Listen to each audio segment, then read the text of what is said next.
Alors, plusieurs questions nous arrivent de nos internautes. Un jeune couple a-t-il intérêt à se paxer ou à se marier? C'est vrai, il n'y a pas que le mariage, il y a aussi le pax, il y a l'union libre, puis il y a le célibat, hein, on peut aussi... Écoutez, moi j'aurais tendance à dire qu'un jeune couple qui n'est pas sûr de rester ensemble ou de voir l'avenir sur le long terme peut dans un premier temps se paxer. Rien ne lui interdit ensuite de se marier et de voir en fait quel régime sera le mieux adapté à sa situation.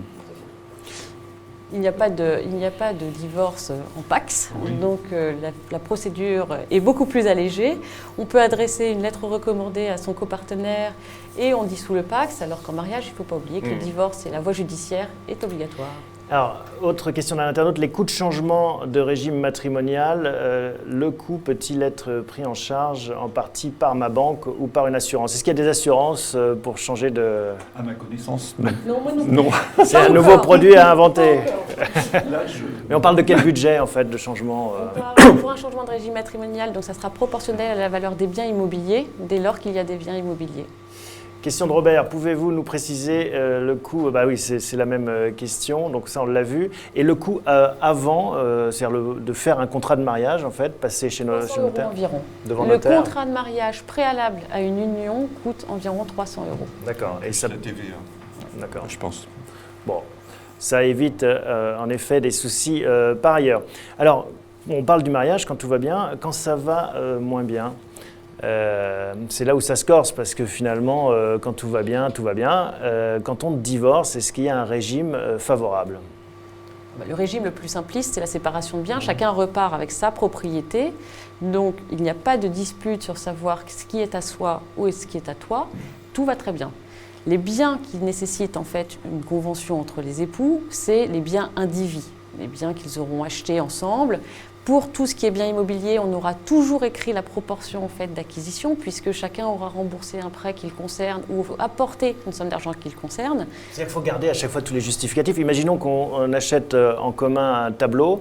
Il faut savoir qui a payé quoi, même s'il est réglé en liquide. Par exemple, si vous prenez un tableau, si vous l'avez acheté dans une vente aux enchères, ça va être assez simple. Il y a une trace, on vous donne un bordereau d'achat. Vous demandez. On ne sait pas toujours en fait. Oui, mais vous demandez qu'il soit à votre nom, c'est déjà un commencement de preuve. Si vous l'achetez chez un antiquaire, c'est la même chose. Vous pouvez demander une facture assez détaillée, ce qui vous donne généralement avec un état de conservation du tableau, enfin descriptif. Donc on a tout de même une trace. Bon, après, évidemment, les biens courants. Voilà. Les biens courants sont présumés individuels. Donc ça, c'est facile, séparation de biens. Ça se complique un peu plus avec la communauté universelle réduite aux acquêts. Communauté de biens réduite aux acquêts, où oui. les époux sont également propriétaires en communauté de tout ce qu'ils ont acheté après leur mariage, étant précisé que tous les biens reçus par succession ou donation avant ou après le mariage leur restent propres. En revanche, vous allez acheter un bien immobilier après votre mariage et vous allez utiliser une somme d'argent qui provenait d'une donation. Vous avez alors cette faculté de déclarer dans l'acte d'acquisition l'emploi de fonds propres. Et cet emploi de fonds propres vous donnera une quote-part de propriété propre.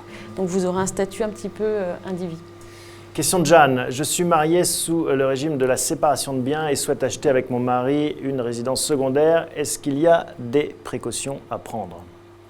La plupart du temps, dans ces cas-là, on achète en indivision, en précisant dans l'acte notarié quelle est la part de financement de chacun, avec effectivement, s'il s'agit de fonds propres de l'un des époux, une clause de remploi qui va bien spécifier qu'il s'agit de remploi de sommes venant d'une donation ou d'une succession, et qui démontreront alors qu'une part du bien est vraiment un bien propre. Et l'autre chose, c'est pour acheter un bien indivis, si vous faites un prêt, il faut bien que la charge de remboursement du prêt, la mensualité, soit répartie entre les deux indivisaires et la proportion de propriété dépendra du montant remboursé chaque mois. Autre question, nous avons fait rédiger un testament lorsque nous nous sommes pacsés et maintenant nous allons nous marier. Faut-il annuler le testament ? Je pense qu'il contient.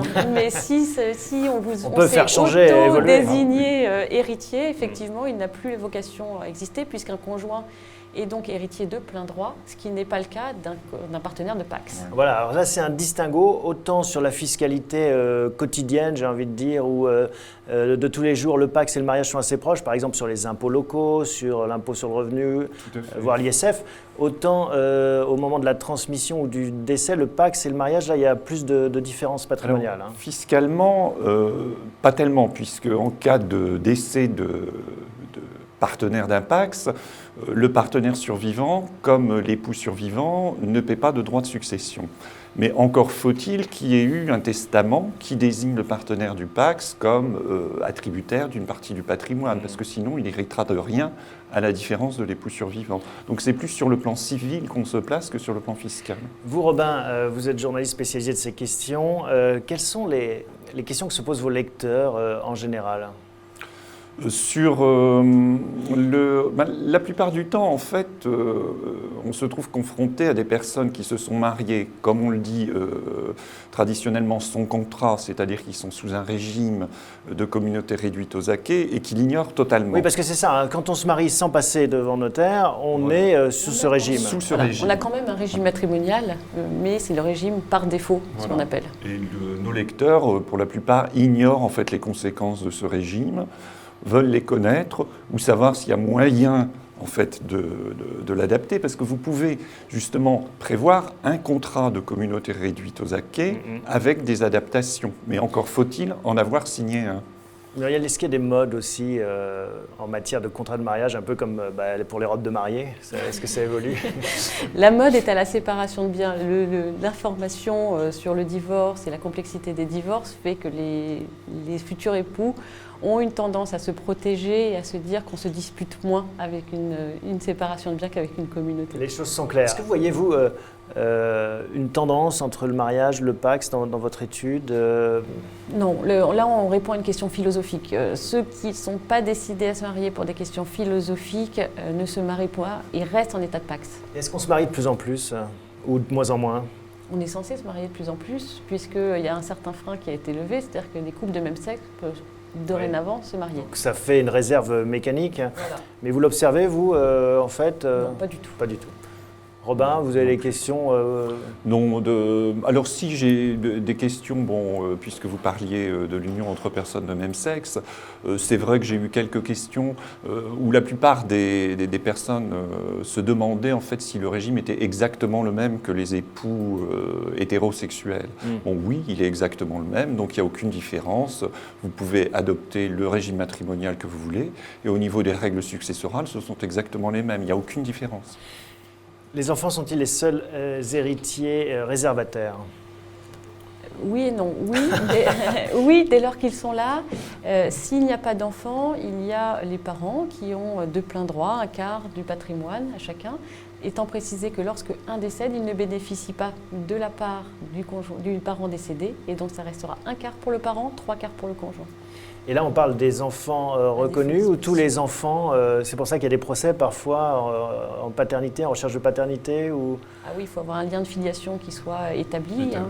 Même si un enfant n'a pas été reconnu, à partir du moment où ce lien est établi, par exemple avec un test ADN, vous faites partie des réservataires. Exactement. Oui. La philosophie du mariage est sûrement une bonne idée pour les reversions de retraite, à ne pas oublier, ainsi que les majorations pour conjoints à charge. Oui, tout à fait. Donc ça reste une des différences, mais la pension de réversion ne profite qu'aux époux, et pas encore, on dirait, aux partenaires de Pacs. Bon. C'est vrai qu'il y a déjà des gros déficits, alors si on élargit les pensions de reversion, ça posera des problèmes à nos amis assureurs, qui se plaignent déjà pas mal des taux de reversion, je crois.